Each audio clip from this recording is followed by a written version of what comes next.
जब Lutheran church ने charismatic movement के लिए अपने दरवाज़ों को बंद कर लिया, उसके बाद हिटलर का उदय जर्मनी में हुआ। संदेश बिल्कुल स्पष्ट है, आप पवित्र आत्मा के लिए चर्च के दरवाजे को बंद करिए, शैतान आ जाएगा, आप शैतान को मौका दें। तो जो भी क्राइम आप कर रहे हो, जो भी पाप आप कर रहे हो, आप अपने लिए क्षमा पत्र खरीद लीजिए। और वो क्षमा पत्र पोप के द्वारा साइन होते थे और हर पाप के लिए, हर क्राइम के लिए, हर बात के लिए होते थे। जो समय का शासक था नीरो, उसने एक बार शराब पी के कांच का ग्लास नीचे पटका और उसने कहा जितने टुकड़े इस ग्लास के हुए हैं उतने टुकड़े में क्रिश्चियनिटी के करता। मार्टिन लूथर ने खुल के लिखा अपनी 95 थीसिस के अंदर, हर एक चीज़ को क्लियर करते हुए। सबसे ज़्यादा जोर उनका था रिपेंटेंस पे, उद्धार पे, प्रभु यीशु मसीह के काम पे, और लोगों को वो आह्वान कर रहे थे कि प्रभु यीशु मसीह की ओर देखो।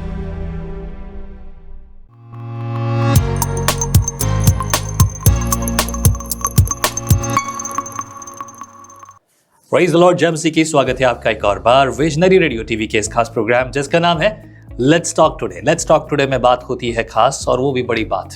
आज एक और बड़ी बात, बड़ी खास, 508 साल पुरानी बात। हम बात कर रहे हैं रिफॉर्मेशन डे की। 31 अक्टूबर 2025 को लगभग 508 साल पहले की घटना हम उस पर डिस्कस करेंगे। 31 अक्टूबर 1517 की बात है। एक बहुत खास घटना घटी थी, और इस दिन में एक और दिन भी है, लेकिन उस दिन से ज़्यादा ज़रूरी जो दिन है आज उस पर बात करेंगे। यह है रिफॉर्मेशन डे। रिफॉर्मेशन डे क्या है, क्यों है और कितना ज़रूरी है, इस विषय पर बात करने के लिए हमारे बीच में है रेवरेंड भास्कर फेडरिक। आइए मुलाकात करते हैं, मिलकर एक साथ बात करते हैं। Praise the Lord. Praise the Lord. प्रभु की महिमा है और प्रभु की स्तुति है कि वो अपने लोगों को न कभी छोड़ता न कभी त्यागता, क्योंकि उसने अपने शब्दों से कहा है, खुद कहा है। जी हाँ। पवित्र आत्मा के द्वारा आज के दिन तक हम इस बात की गवाही देते हैं, क्योंकि हम ये देखते भी आए हैं कि वो कभी नहीं छोड़ता। उसने कहा है। आज से 508 साल पहले एक बड़ी घटना घटी जब चर्च सो रहा था जी। और एक समय आया, एक व्यक्ति को परमेश्वर ने इस्तेमाल किया जैसा कि वो हमेशा करता है, और वो था मार्टिन लूथर। अब मार्टिन लूथर की जो कहानी है आज मैं सुनना चाहता हूँ आप, क्योंकि आप मसीह इतिहास और क्रिश्चियन इतिहास की ज्ञाता हैं। So that's what I am asking you, what exactly the reason behind this reformation day. परमेश्वर का धन्यवाद करते हैं कि आज इस विषय पे बात करने का परमेश्वर ने हमें मौका दिया। और 1994 से 1998 जबलपुर के अंदर लर्नर थियोलॉजिकल कॉलेज में जब मैं बीडी की स्टडी में था, तो वहाँ पे हिस्ट्री ऑफ क्रिश्चियनिटी एक सब्जेक्ट हमारा हुआ करता था। उसमें रिफॉर्मेशन के बारे में हमने पढ़ा, और ये परमेश्वर का ग्रेस मेरे ऊपर हुआ कि बीडी की स्टडी के अलावा मैंने कई अपनी पर्सनल स्टडीज़ करी, जिनमें प्रेयर और रिवाइवल प्रमुख था। तो प्रेयर और रिवाइवल की स्टडी करने के लिए जब परमेश्वर के आत्मा ने मुझे उभारा, तब कई ऐसे संतों के जीवन का अध्ययन करने का परमेश्वर ने मुझे अवसर दिया, या परमेश्वर ने मेरा मार्गदर्शन किया कि उन जिंदगियों को मैं पढ़ूं जिनको इतिहास में परमेश्वर ने इस्तेमाल किया। राइट। और उन्हीं जिंदगियों में से एक थे मार्टिन लूथर जी। मार्टिन लूथर, जॉन नॉक्स, ऐसे बहुत से जीवन थे, जॉन काल्विन, जिनको परमेश्वर ने इस्तेमाल किया इस रिफॉर्मेशन के अंदर। और मैं कहूँगा वो एक बहुत ही गहन अंधकार का समय था। और वो गहन अंधकार का समय कैसे आया चर्च के ऊपर, क्योंकि परमेश्वर के पवित्र वचन पवित्र बाइबल में हम पढ़ते हैं, प्रेरितों के काम में हम पढ़ते हैं, इसके बाद चर्च का इतिहास हमें बताता है। सबसे पहले शैतान की योजना चर्च के विरोध में ये थी कि शैतान चर्च को परसिक्यूशन से ख़त्म कर दे। राइट, बिल्कुल सही। शैतान ये सोचता था कि मैं चर्च को परसिक्यूशन से ख़त्म कर दूंगा। बिल्कुल। इसीलिए पहली शताब्दी में सबसे पहले यहूदियों के द्वारा परसिक्यूशन आया। इसके बाद रोमन साम्राज्य ने 10 बड़ी अत्याचारी मुहिम चर्च के अगेंस्ट में चलाई। जो समय का शासक था नीरो, उसने एक बार शराब पी के कांच का ग्लास नीचे पटका और उसने कहा जितने टुकड़े इस ग्लास के हुए हैं उतने टुकड़े मैं क्रिश्चियनिटी के कर दूंगा। ओके। और इतिहास गवाह है, आज रोमन साम्राज्य जो है वो सिर्फ इतिहास के पन्नों में है, चर्च आज भी है पूरी दुनिया के अंदर। सही बात है। जो विनाश की घोषणा करता है उसका खुद का विनाश है। जी हाँ, बिल्कुल। पहली शताब्दी का समय बीतने के बाद शैतान को ये रियलाइज हुआ कि ये जो मेरी योजना है ये तो उल्टी पड़ गई। जितना मैंने चर्च को डिस्ट्रॉय करने की कोशिश करी, चर्च का विनाश करने की कोशिश करी, चर्च तो फैलता चला गया। सही बात है। ये बात शैतान को रियलाइज़ हुई। और आज जब हम बहुत सारी परसिक्यूशन की बात सुन रहे हैं, समाचार सुन रहे हैं, जो चर्च के विरोधी है वो इस बात को नहीं जानते कि जितना वो चर्च को सताने की कोशिश करेंगे, परसिक्यूट करने की कोशिश करेंगे, चर्च और तेजी से फैलेगा। जो रियल चर्च है, राइट राइट। परसिक्यूशन में जब आग जलती है तो आग में कचरा जल जाता है पर सोना निखर जाता है। तो वही काम परसिक्यूशन चर्च के लिए करता है। चोखे सोने की बात बहुत गहरी है। आपने जॉन नॉक्स की बात की और सबके कैल्विन की बात की, ये सब तो मार्टिन लूथर से बाद में आए थे। जी जी जी। मार्टिन लूथर जो आए थे, शुरुआत मार्टिन लूथर से हुई थी। राइट, क्या बात है। तो ये शुरुआत जो मार्टिन लूथर के सामने ये हुई, क्या कारण रहे कि रिफॉर्मेशन डे वाली शुरुआत हुई? आई थिंक मुझे लगता है कि मार्टिन लूथर को खुद को पता नहीं होगा कि वो क्या करने जा रहे हैं। जी हाँ, क्या होने वाला है। जी हाँ। And no one knows except the Lord. जी। क्योंकि जैसे यूसुफ को पता नहीं था कि उसका क्या होगा, वो क्या होगा, लेकिन वैसे मार्टिन लूथर को भी पता नहीं था कि क्या होने वाला है। But he was stood with faith and righteousness. धार्मिकता के साथ, सच्चाई के साथ वो खड़े रहे, तभी आज जिसकी बात हम आज कर रहे हैं। But what was the reason, what exactly motivate him to stand for the truth, कि सच्चाई के लिए वो खड़े हों? जी हाँ, इस पर हम चर्चा करेंगे। पर परमेश्वर हमें, जैसे आपने कहा, मार्टिन लूथर को भी उस वक्त पता नहीं होगा। परमेश्वर जब भी किसी बड़ी योजना के लिए हमें चुनते हैं तो स्टेप बाय स्टेप हमें ले जाते हैं। राइट, बिल्कुल सही। कभी एक बार से पूरी योजना नहीं बताते, वरना इंसान घबरा जाए कि इतनी बड़ी चीज क्या मैं कर पाऊंगा। शुरुआत वहां से होती है जब मार्टिन लूथर ने अपने जीवन में निर्णय लिया कि वो प्रीस्ट बनने के लिए जाएंगे, परमेश्वर की सेवा करने के लिए जाएंगे। राइट। और उनके पिता इस फेवर में नहीं थे। उनके पिता नहीं चाहते थे कि वो प्रीस्ट बनने के लिए जाएं, क्योंकि उस समय तक जो भी प्रीस्ट बनता था उसको पारिवारिक जीवन का पूरी तरह से त्याग करना पड़ता था। पक्के साधु। हाँ, वो शादी नहीं कर सकता था, पूरी तरह से सांसारिक जीवन का उसको त्याग करना होता था। तो उनके पिता ने मना कर दिया। That was real sacrifice. जी हाँ, राइट। और एक चीज़ जो मुझे याद आती है, उनके पिता ने बाइबल कोड करी कि परमेश्वर के वचन में लिखा है 10 आज्ञाओं में कि माता पिता का आदर करो। तो तुम्हें माता पिता का आदर करना है और तुम्हें मेरा आदर करना है, तुम्हें नहीं जाना वहाँ। फंस गए लूथर। जी हाँ। पर लूथर ने परमेश्वर की अगुवाई में जवाब दिया, जो जवाब मैंने, और कई बार जब बच्चे ऐसे क्वेश्चंस करते हैं तो मैं उनको ये जवाब देता हूँ। हम बच्चों को ये सिखाते हैं कि माता पिता की आज्ञाकारी बनो, पर पास्टरल मिनिस्ट्री में कई बार ऐसे भी एक्सपीरियंस आया जब बच्चे गॉडली होते हैं और पेरेंट्स अनगॉडली होते हैं। ऐसे टाइम पे बच्चों के लिए बड़ा मुश्किल हो जाता है। और कई बार इवन अनगॉडली पेरेंट्स भी इस वर्ड्स का इस्तेमाल करते हैं कि नहीं, माता पिता का आदर करो, बाइबल में लिखा है तो तुम्हें बात माननी है। लूथर ने ये जवाब दिया कि मैं आपका आज्ञाकारी रहूंगा, लेकिन तब नहीं जब आपकी इच्छा परमेश्वर की इच्छा के खिलाफ जाएगी। क्या खूबसूरत जवाब है, मजा आ गया। परमेश्वर मुझे अपनी सेवकाई के लिए बुला रहा है, परमेश्वर की इच्छा सबसे ऊपर है। मैं आपके प्रति पूरी तरह से आज्ञाकारी हूँ, वहां तक जहां तक आपका आदेश या आपकी इच्छा परमेश्वर की इच्छा के खिलाफ नहीं जाए। क्या बात है, आमीन। यहाँ पे आपकी इच्छा परमेश्वर के खिलाफ जा रही है तो मैं इस बात को नहीं मान सकता। सबसे प्रथम स्थान मेरे जीवन में परमेश्वर का है। और फिर वो आ गए। और फिर आसान नहीं था उस समय मोनास्ट्री का जीवन, पूरी तरह से जो हम बोले कि एक संसार से आपको अलग होना पड़ता था। बिल्कुल। और वहाँ पे उन्होंने अपनी तैयारी शुरू करी और वहाँ पे उन्होंने अध्ययन शुरू किया। और लूथर के बारे में पढ़ते वक्त मैंने ये भी पढ़ा कि उन्होंने अपने उद्धार को लेके भी बड़ा स्ट्रगल किया। उन्होंने परमेश्वर के वचन का अध्ययन किया, वो खूब प्रार्थनाएं करते थे। उस समय में जो भी प्रीस्ट लोगों को प्रार्थनाएं सिखाई जाती थी, जैसे हर चर्च में होता है, बाइबल के अलावा कई चर्चेस की अपनी रिटन प्रेयर्स होती हैं। बिल्कुल ऐसा है। तो सारी रिटन प्रेयर्स को वो पढ़ते थे सुबह शाम, और उनके अंदर ये था कि मेरा उद्धार हुआ है या नहीं, मैं बचा हूँ या नहीं। इस चीज़ को लेके उन्होंने काफ़ी स्ट्रगल किया, उन्होंने बहुत स्ट्रगल किया।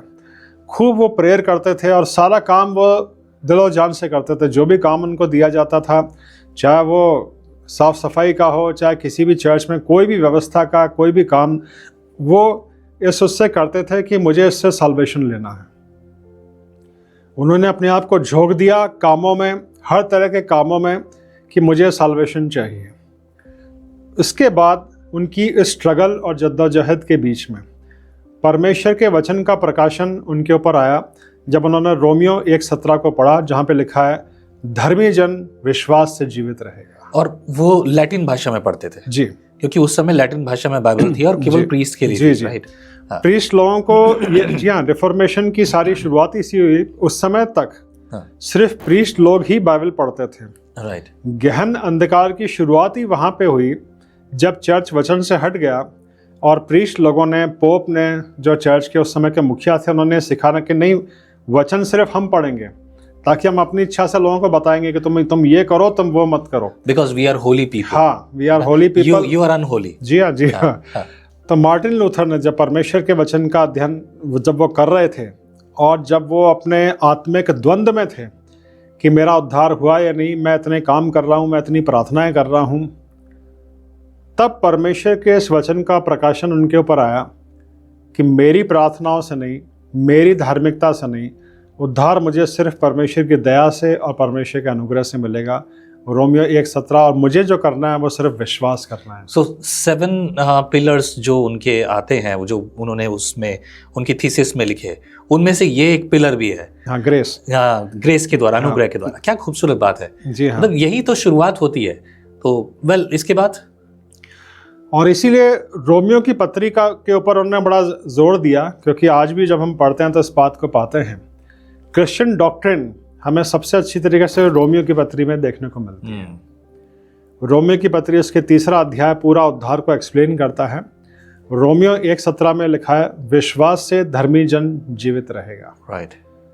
इंसान का जो रोल है उद्धार में वो सिर्फ विश्वास है, बाकी सारा काम परमेश्वर का है। प्रभु यीशु मसीह ने हमारे उद्धार का काम क्रॉस पे पूरा कर दिया। परमेश्वर अपनी बड़ी दया से और अपने बड़े अनुग्रह से हमें उद्धार देता है। हमारा रोल सिर्फ विश्वास है। आमीन। और जैसे ये प्रकाशन लूथर के अंदर आया कि मुझे सिर्फ विश्वास करना, मुझे विश्वास है कि प्रभु यीशु मसीह ने मेरे पापों का मूल्य सलीब पर चुका दिया, उनका हृदय बड़े आनंद से भर गया। उद्धार का अनुभव उनके जीवन में आया और उन्होंने उद्धार पाया, और उसके बाद उनका आत्मिक जीवन बढ़ता चला गया परमेश्वर के वचन के अध्ययन में, और प्रार्थना के अंदर वो उतरते चले गए। ये तो वो बात है जो उन्होंने अपने जीवन में अनुभव किया। But what was the reason that he stood against of Catholic teachings? क्या ऐसी बात रही होंगी जिसकी वजह से वो ये सब लिखते गए, and he actually got encourage to write that 95 thesis, जो कि बहुत फेमस है, जिसके बारे में आज हम बात कर रहे हैं। वैसे क्या क्या रीजन रहे होंगे? बहुत सारी चीज़ें थी और बहुत सारी बातें थी। बिल्कुल। लेकिन एक चिंगारी का काम जो हुआ था वो तब हुआ जब पोप ने माफ़ी पत्र बेचने शुरू किए, इंडल्जेंसेस जिनको बोलते हैं। उसमें यह था कि आपने कोई भी पाप किया तो आप अपने लिए एक क्षमा पत्र खरीद लीजिए। करेक्ट। उसके लिए आपको एक मूल्य चुकाना है, वो पैसा देके आप क्षमा पत्र ले लीजिए। जैसे आपने जाके किसी को मारा तो आपको गिरफ्तार का, आज की लैंग्वेज में अगर हम बोलें कि पुलिस आपको पकड़ने आई तो वो आपको माफ़ी पत्र दिखा देंगे कि मैं तो, मेरे पास ये माफ़ी पत्र है। तो जो भी क्राइम आप कर रहे हो, जो भी पाप आप कर रहे हो, आप अपने लिए क्षमा पत्र खरीद लीजिए। और वो क्षमा पत्र पोप के द्वारा साइन होते थे और हर पाप के लिए, हर क्राइम के लिए, हर बात के लिए होते थे। हालात यहाँ तक हो गई कि लोग क्राइम करने से पहले, झगड़ने से पहले, किसी को मारने से पहले वो लेटर खरीद लेते थे और फिर जाके मारते थे। और फिर उन्हें कोई पकड़ना कि मेरे पास तो क्षमा पत्र है, आप मेरा कुछ नहीं कर सकते थे। Oh my God. तो समाज इस पतन में जाने लग गया था। सब क्राइम करने से पहले लोग माफी पत्र जेब में लेके घूमने लगे थे। तो समाज एक बड़े गहरे गर्त में जा रहा था।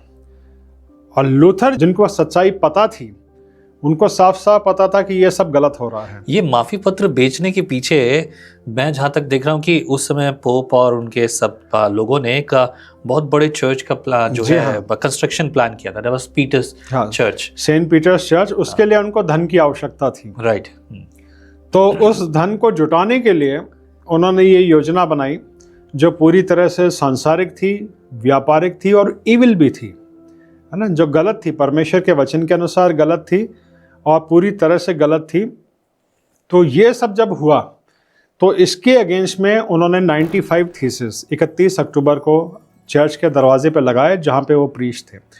उन 95 थीसिस का जो जस्ट है वो यही था कि साल्वेशन जो है, जो माफ़ी पोप देने की गारंटी दे रहे थे कि वो माफ़ी आपको सिर्फ रिपेंटेंस से मिलेगी, सच्ची रिपेंटेंस से और प्रभु यीशु मसीह पर विश्वास करने से। कि आपको सच्चे मन से पश्चाताप करना है और आपको सिर्फ प्रभु यीशु मसीह ही है जो एक मीडिएटर है परमेश्वर और इंसान के बीच में। इसको मार्टिन लूथर ने खुल के लिखा अपनी 95 थीसिस के अंदर, हर एक चीज़ को क्लियर करते हुए। सबसे ज़्यादा जोर उनका था रिपेंटेंस पे, करेक्ट, उद्धार पे, प्रभु यीशु मसीह के काम पे, और लोगों को वो आह्वान कर रहे थे कि प्रभु यीशु मसीह की ओर देखो। और एक जगह उन्होंने ये भी कोट किया कि जैसे यिर्मयाह के समय में कई प्रॉफिट्स कहते थे सब शांति है शांति, पर कहीं शांति नहीं थी। तो लूथर ने उस समय की हालात लोगों को बताते हुए कहा कि आज ये वैसा ही हाल हो गया, सब शांति शांति पोप के द्वारा कही जा रही, लेकिन शांति नहीं है। सब लोग पाप की तरफ जा रहे हैं और पश्चाताप करने की बहुत आवश्यकता। तो पूरे समाज को, सब लोगों को एक पश्चाताप का आह्वान था और क्राइस्ट की ओर आने का आह्वान था, और ये बताने की कोशिश थी कि आपको उद्धार सिर्फ सच्चे पश्चाताप से मिलेगा। आप सच्चे मन से पश्चाताप करिए और प्रभु यीशु मसीह को अपना उद्धारकर्ता स्वीकार करिए और सिर्फ प्रभु यीशु मसीह के पास ही आइए। क्या बात है। और उद्धार सिर्फ ग्रेस से है, सिर्फ अनुग्रह से है, सिर्फ परमेश्वर की दया से है। हमारा पार्ट सिर्फ फेथ है, परमेश्वर के एक फिनिश्ड काम में हमें विश्वास करना है। ये बहुत गंभीर बात है। मैं उनके थीसिस में से 7 पिलर्स की बात करें, इनको सोल पिलर्स बोला था, सोल पिलर्स। और ये 7 सोल पिलर्स जो है उनमें से 16 स्क्रिप्चरा, मतलब केवल पवित्र शास्त्र, केवल वचन के अलावा कुछ और नहीं। उसमें एक और है उनका दूसरा पिलर उन्होंने बात की है, सोला फाइडा, केवल विश्वास। उसके बाद, क्योंकि ये लैटिन भाषा के शब्द हैं, ज़्यादातर लोगों ने नहीं सुने होंगे, just I am reading out. And सोला ग्राटिया, उसके बाद है सोला ग्रेसियस, केवल मसीह, केवल अनुग्रह। और उसके बाद एक और है, 5वां है सोला स्क्राइडस, और सोला स्क्राइडस में विश्वासियों का याजकत्व। जैसे कि भी आपने कहा था कि बाइबल केवल हम पढ़ेंगे, प्रीस्ट पढ़ेंगे, बाकी सब लोग नहीं पढ़ेंगे, राइट। तो ये तो बहुत गलत था। छठा जो इसमें पिलर जो है, सोला दियो ग्लोरिया, यानी परमेश्वर की महिमा, सिर्फ परमेश्वर की महिमा। यशायाह की पुस्तक से कोट भी किया गया है, हमारा जीवन, हमारी सेवा सब केवल परमेश्वर की महिमा के लिए है, नॉट बिकॉज ऑफ, ये किसी और के लिए नहीं, किसी स्थान के लिए नहीं, किसी इंसान को ग्लोरी नहीं देनी है। बिल्कुल सही, यही बात है। एंड 7 पिलर्स में से 7वां पिलर जो है क्रोमा देव, यानी परमेश्वर की उपस्थिति में जीवन, परमेश्वर के अनुसार चलना। भजन संहिता 115 में इस प्रकार से लिखा, हर क्षण, हमारा हर क्षण परमेश्वर की उपस्थिति में जिया जाए। That's very important. लेकिन ये जो 7 पिलर्स हैं, इन 7 पिलर्स के साथ साथ मैं ये क्यों आपके सामने रख रहा हूं, उन्होंने ये सब बातें उन थीसिस के साथ साथ उन्होंने एक नोट उसमें ये भी डाला था, I want to invite you for debate. आपको मैं निमंत्रण देता हूं डिबेट के लिए कि आओ, और अगर किसी को किसी बात पर वाद विवाद करना है, यानी कि डिबेट करनी है, तो आओ। और अगर आप नहीं आ सकते तो पत्र लिखकर मुझसे डिबेट कर सकते हैं। जी हाँ, उन्होंने बिल्कुल ऐसा किया। और उसके बाद बहुत सारे ऐसे इंसिडेंट्स हुए, उनको पोप के सामने भी बुलाया गया। बहुत सारे ऐसे चीज़ें हैं, इतिहास की सारी चीज़ें तो अभी हम कलेक्ट नहीं कर पाएंगे। लेकिन उससे पहले एक ख़ास चीज़ के ऊपर मैं आपका ध्यान दिलाना चाहूँगा, जिसकी वजह से मार्टिन लूथर का जो चरित्र है, जो कैरेक्टर है, जो जीवन है, वो मेरे हृदय के बड़े करीब है जी। और जो एक ख़ास चीज़ परमेश्वर ने मेरे जीवन के ऊपर प्रकाशित करी, कि उस समय के इतिहास को पढ़ते हुए और मार्टिन लूथर के जीवन को पढ़ते हुए इस चीज़ के ऊपर परमेश्वर ने ध्यान दिलाया कि चर्च जब ऐसे गहरे गर्त में था, जहाँ चारों तरफ गहन अंधकार था, परमेश्वर का वचन पूरी तरह से बंद कर दिया गया था, वहाँ एक व्यक्ति ने, सिर्फ एक व्यक्ति ने अपना फोकस, अपना ध्यान परमेश्वर के वचन के ऊपर लगाया, तो परमेश्वर के वचन का प्रकाशन उसके हृदय में आया। फिर जब परमेश्वर के वचन का प्रकाशन उसके हृदय में आ गया, तो उसके सामने एक निर्णय आया कि क्या वचन जो कह रहा है मैं इस पे चलूं। अब यहाँ इस बात पे ध्यान दीजिए कि जितने भी प्रीस्ट लोग उस समय तैयार होते थे, जिनको वचन पढ़ाया जाता था, उनको भी सब सच्चाई पता थी, बिल्कुल। लेकिन चर्च जो उस समय एक एम्पायर की तरह था, वो ऐसे अच्छी तरीके से अपने प्रीस्ट लोगों को रखता था, और पोप जो एक किंग की तरह था, उसके अगेंस्ट में जाने की किसी के पास हिम्मत नहीं थी। ऐसा नहीं कि सच्चाई सिर्फ लूथर जानते थे, सही बात है, सच्चाई सब लोग जानते थे, सारे प्रीस्ट लोग जानते थे। पर पोप के अगेंस्ट में जाने की हिम्मत किसी को नहीं थी। जो प्रीस्ट का ओहदा है और उस ओहदे के साथ जो फैसिलिटीज़ मिलती थी, हालांकि संसारिकता को छोड़ के आना है, लेकिन बहुत सारी चीज़ें, चर्च का एक ओहदा, चर्च का जो एक अधिकार मिलता था, उसको कोई भी छोड़ने के लिए तैयार नहीं था। और ये जो काम लूथर ने किया, आज के टाइम में हम इमेजिन नहीं कर सकते कि ये कितना बड़ा डिसीजन था। ये अपनी जान को खतरे में डालना था, पूरी तरह से अपनी जान गंवाने के बराबर था। वो सब कुछ जो चर्च के द्वारा उनको मिल रहा था वो गंवाने के बराबर था। बिल्कुल बिल्कुल। पर उन्होंने अपने जीवन में इस बात का निर्णय लिया कि नहीं, जो परमेश्वर का वचन कहता है मैं उस पर चलूंगा, मैं उस पर फॉलो करूंगा। तो क्या लूथर के साथ ये प्रॉब्लम नहीं हुई? किसी ने कोई विरोध नहीं किया उनका? क्योंकि उन्होंने जो किया था वो तो एक बहुत बड़ी आग लगाने के बराबर था। बहुत बड़ी आग लगी और लगी भी आग। हाँ। पर यहीं पे मैं ध्यान दिलाना चाहूँगा कि उस समय में जब पोप और उसका जो चर्च एक साम्राज्य के बराबर था, वो पूरी तरह से मार्टिन लूथर को हमेशा के लिए ख़त्म कर सकते थे, लेकिन परमेश्वर ने उनको सुरक्षित रखा। पोप चाहकर भी, कैथोलिक चर्च चाहकर भी मार्टिन लूथर को ख़त्म नहीं कर पाया। ठीक शद्रक, मेशक, अबेदनगो की तरह। करेक्ट। शद्रक, मेशक, अबेदनगो की तरह लूथर को भी एक फायर में जाना पड़ा।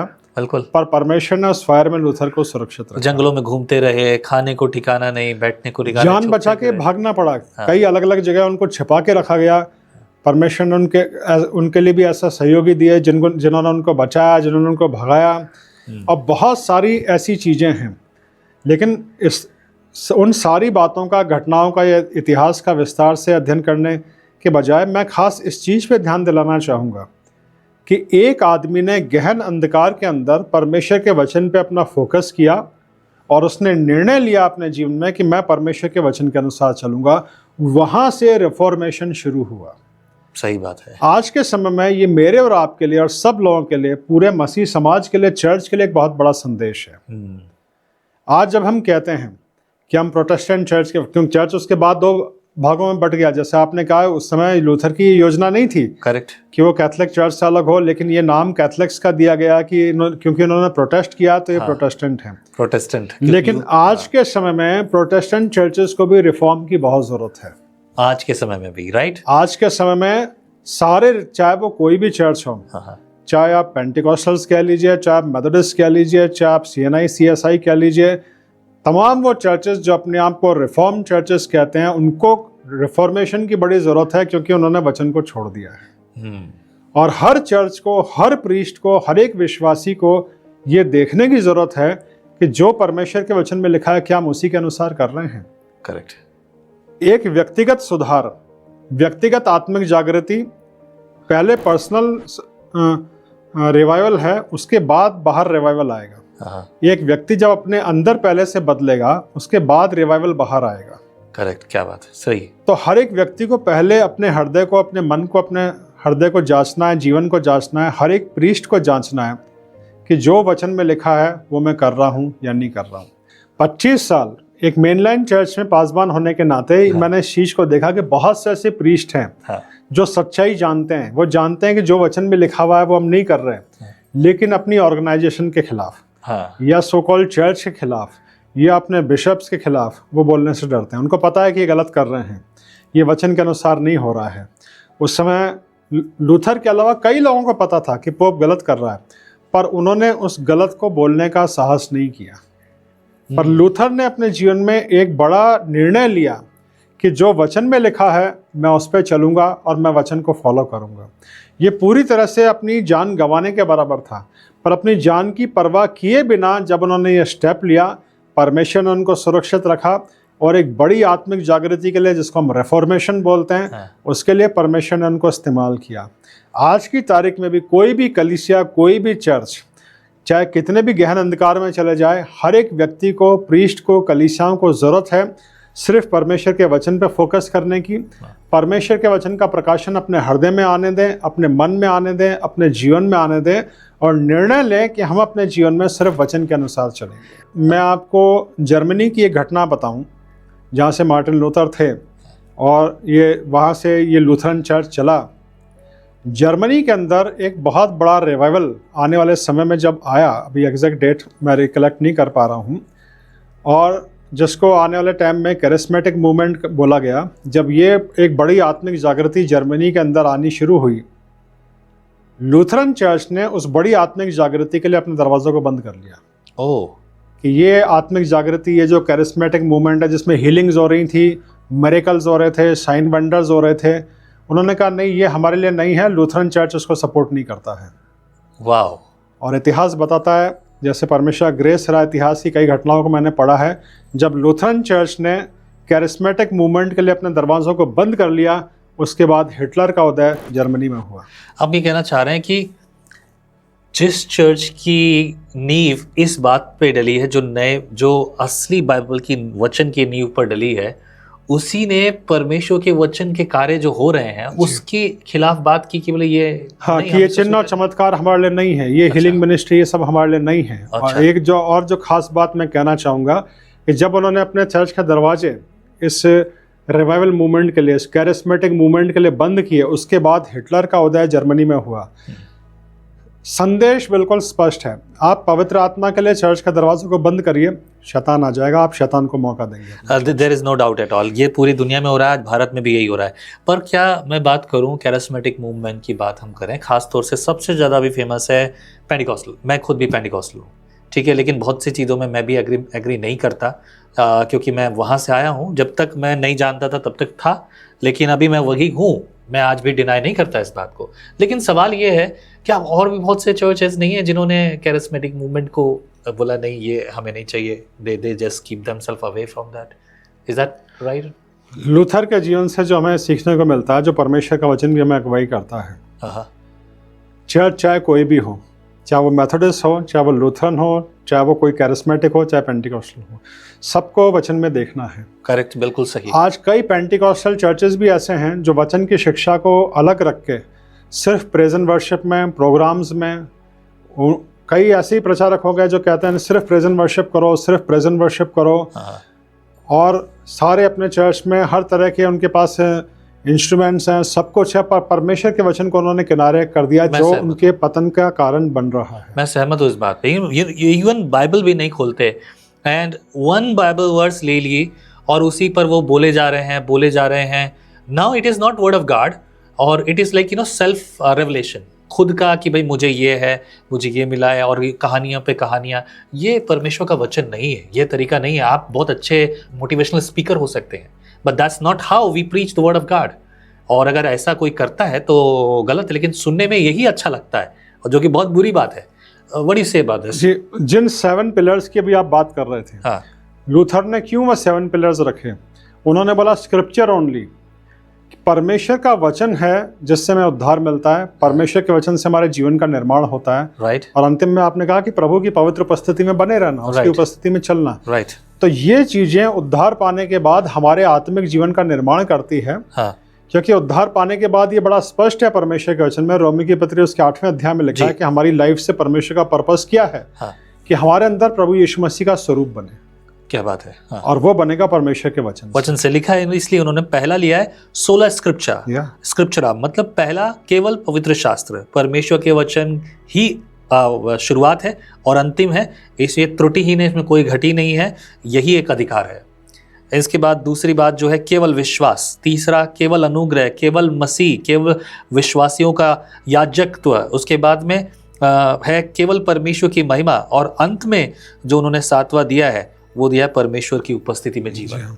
तो हमारा जो विश्वास का आधार है, हमारी जो फाउंडेशन है, वो पूरी तरह से परमेश्वर के वचन के ऊपर होनी चाहिए।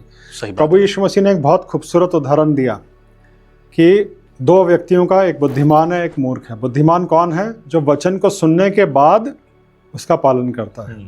मूर्ख वो है जिन्होंने वचन सुना पर पालन नहीं किया, तो वो सारे ढह जाएंगे जैसे कि उन्होंने अपना घर रेत के अंदर बनाया है। So the simple reason behind this, क्योंकि वचन का पालन नहीं था जी, इसीलिए मार्टिन लूथर को परमेश्वर ने खड़ा किया जी, और मार्टिन ने ये 95 थीसिस लिखी और उसे चर्च के दरवाजे पे लगाया, जो बहुत बड़ी बात हुई। इतिहासकार बताते हैं मार्टिन के बाद करीब 200 साल बाद इतिहासकारों ने जब अपनी अपनी किताबें लिखी तो उन्होंने बताया कि मार्टिन लूथर ने जो किया वो चर्च के खिलाफ नहीं था, पूरी दुनिया के लिए एक बहुत बड़े आनंद की, उसको खिलाफ क्यों देखते हैं हम, इस नज़रिए से क्यों देखते हैं कि ये खिलाफ था। आज भी कई सारे लोग इस वीडियो पे कमेंट करने वाले हैं, अरे ये तो ये है, वो ना अपने अपने तरीके से लोग कमेंट करेंगे, लेकिन हम इसको ये इस नज़रिए से ना देखें कि उन्होंने खिलाफ खड़े होकर काम किया, पर हमें देखें वो खड़े होकर जो उन्होंने कहा, उनके कहने से कितनी बड़ी बेदारी आई और दुनिया में एक बहुत बड़ा बदलाव आया। सबसे बड़ी चीज़, हर व्यक्ति के पास बाइबल पहुंची। राइट। और वहाँ से निकलने के बाद उन्होंने बाइबल लिखना शुरू किया, उनके दोस्तों ने, उनके जो साथी थे,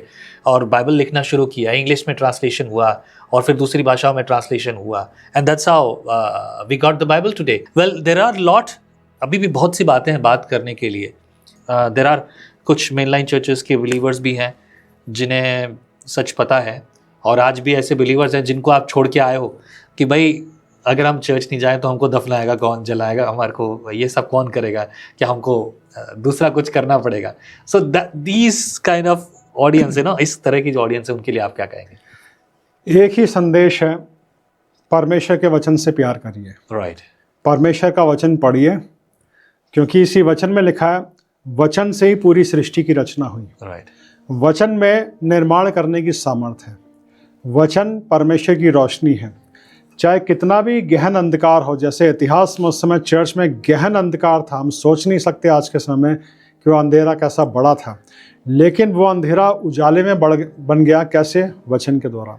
जब एक व्यक्ति के हृदय में वचन का प्रकाशन आया, वचन का प्रकाशन आपके जीवन को अंधेरे में से रोशनी में ले आएगा।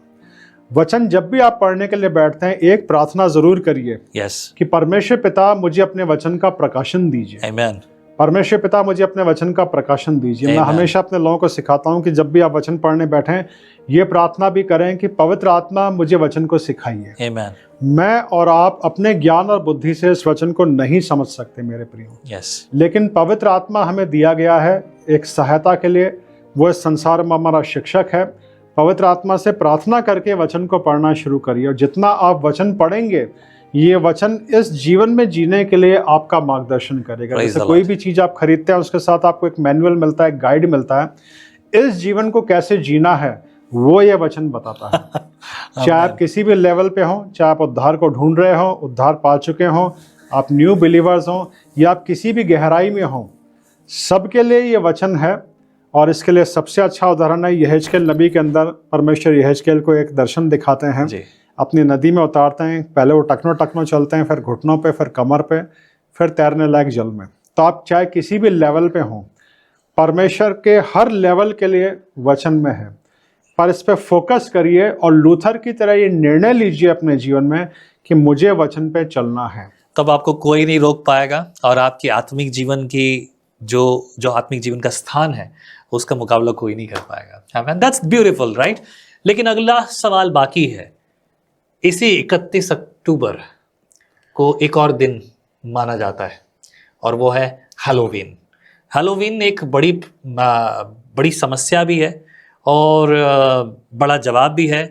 ऑल सेंट डे मनाया जाता है 1 नवंबर को, यानी कि 31 के बाद अगला दिन जो आएगा 1 तारीख, ऑल सेंट्स डे मनाया जाता है। बट भारत में इसके बारे में नहीं है, लेकिन इसके बारे में बात करेंगे कल। सुनिएगा कल हमारे प्रोग्राम को। पास्टर भास्कर से मैं एक और बात करने वाला हूँ हैलोवीन के बारे में। इतिहास से सच्ची बात है, लिपा पोती है चूना फिरी वाली बात नहीं, सच्ची और गहरी बात। आमीन। प्रभु आपको आशीष करे। आई रिक्वेस्ट, यदि आप प्रेरित हुए हैं तो हमारे प्रोग्राम के लिए ऑफरिंग्स भेजें, ताकि हम ज़्यादा से ज़्यादा प्रोग्राम कर सकें। हम मूवीज़ बना रहे हैं, क्रिश्चियन मूवीज़, उस पर बहुत खर्चा होता है। एंड क्रिश्चियन मूवीज़ में आपको वो चीज़ें देखने को मिलेगी, वो बातें आपको देखने को मिलेगी जो दुनिया के लिए बहुत ही ज़रूरी और बहुत महत्वपूर्ण है। तो प्रभु आपके जीवन में कार्य करे प्रियो। अपने हाथ को बढ़ाइए, हमारी सहायता कीजिए, ताकि हम ज़्यादा से ज़्यादा प्रोग्राम कर सकें और प्रभु परमेश्वर की महिमा दुनिया के कोने तक पहुंचा सकें। विश्वासी सिर्फ आप नहीं हैं अकेले, पूरी दुनिया के कोने कोने में लोग हैं, खोए हुए हैं और बिखरे हुए हैं। कई लोगों को सीधा संदेश समझ नहीं आता, उनके लिए ये मूवीज़ होंगी जो एक संदेश होंगी जो परमेश्वर के वचन की ओर। तो पहली मूवी हमने लॉन्च की है, जो है हमने ऑन एयर की है, यूट्यूब पर आप देख सकते हैं।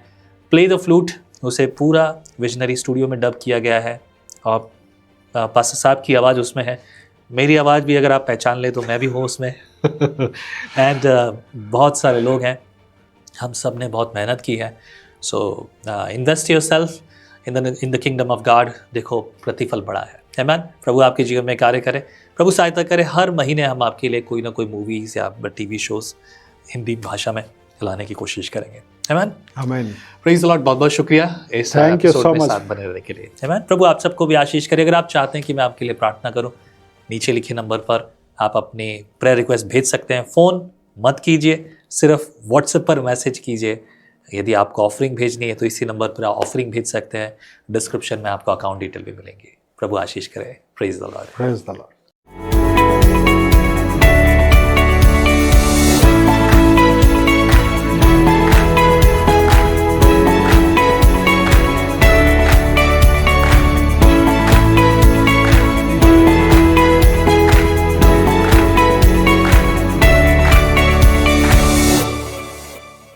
मैं एक पिता हूँ और हर पिता की तरह मेरी भी सबसे बड़ी चिंता अपनी बेटी के लिए अच्छा, ईमानदार और विश्वासु साथी चुनना। व्हाट्सएप ग्रुप्स, मैट्रिमोनियल साइट्स, सब जगह सिर्फ कंफ्यूजन था। कहीं पे प्रोफाइल फेक थी तो कहीं लोग पैसे लेकर भाग गए। फिर मेरे एक चर्च मेंबर ने मुझे मसीही साथी के बारे में बताया। मुझे तो पहले यकीन ही नहीं हुआ कि सिर्फ 25 रुपए में ऐप एक्सेसिबल और सिक्योर है, और इतने कम में भी हर प्रोफाइल वेरीफाइड और जेन्युइन। और तो और ट्रांसपेरेंसी इतनी कि मुझे तो लगा परमेश्वर की ही योजना है। ऐप को यूज करना कम्प्लीटली फ्री है, और अगर कोई प्रोफाइल पसंद आए तो सिर्फ 25 रुपए में आप डिटेल्स पा सकते हैं। आज मेरी बेटी एक अच्छे और समझदार मसीही साथी के साथ अपनी नई जिंदगी शुरू कर चुकी है, और मैं सिर्फ मसीही साथी का ही नहीं, परमेश्वर का भी शुक्रगुजार हूँ जिसने मुझे ये राह दिखाई। नीति वचन 18:22 में लिखा है कि जो पत्नी को पाता है वह लाभ पाता है और यहोवा के अनुग्रह को प्राप्त करता है। यही अनुग्रह मुझे मसीह साथी के माध्यम से मिला। आप भी डाउनलोड करें मसीह साथी और परमेश्वर के तय किए हुए साथी के साथ नए जीवन की शुरुआत करें। आइए साथ मिलकर कमीशन खोरी को खत्म करने की मुहिम में जुड़ जाएं।